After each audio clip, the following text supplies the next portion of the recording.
Ramdam ng mga tsuper sa Baguio City ang epekto ng pagbagsak ng turismo. Mahal na nga ang petrolyo, matumal pa ang pasahero. Live mula sa Baguio City, nasa frontline ng balitang yan si Gio Robles. Gio, anong diskarte ng mga apektadong tsuper? Cheryl, may voluntary fare increase sa mga pasahero ang ilang driver ng jeep dito sa Baguio. Yan ay matapos tumigil sa pamamasada ang ilang tsuper na halos wala nang kinikita dahil sa krisis sa langis.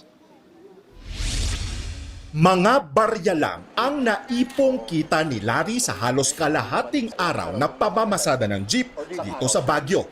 Kapansin-pansin daw na kumonte ang mga pasahero sa City of Pines. Kaya paano na raw sila ngayong halos napupunta na lang sa krudo ang kanilang kita.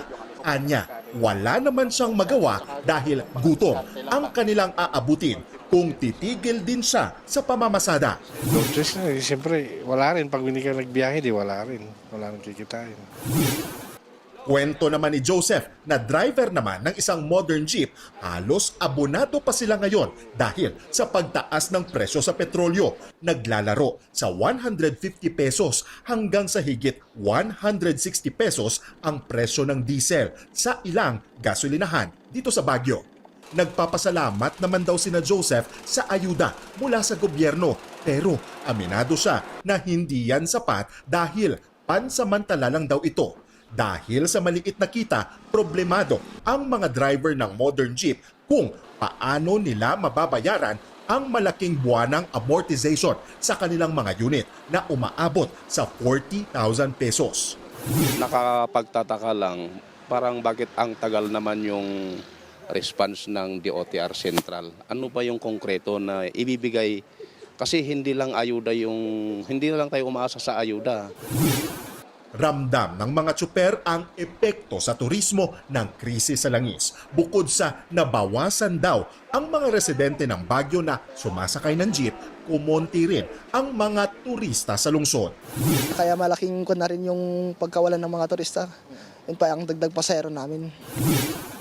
Ayon sa Baguio City Local Government, bumaba sa 50% ang kanilang tourist arrivals. Pati mga hotel at restaurant dito apektado rin. Halos 30% din ang ibinaba ng kanilang bookings dahil sa wala na halos kinikita ang mga tsuper na pilitan ng tumigil sa pamamasada ang ilan. Panawagan ng ilang grupo ang pagkakaroon ng voluntary fare increase.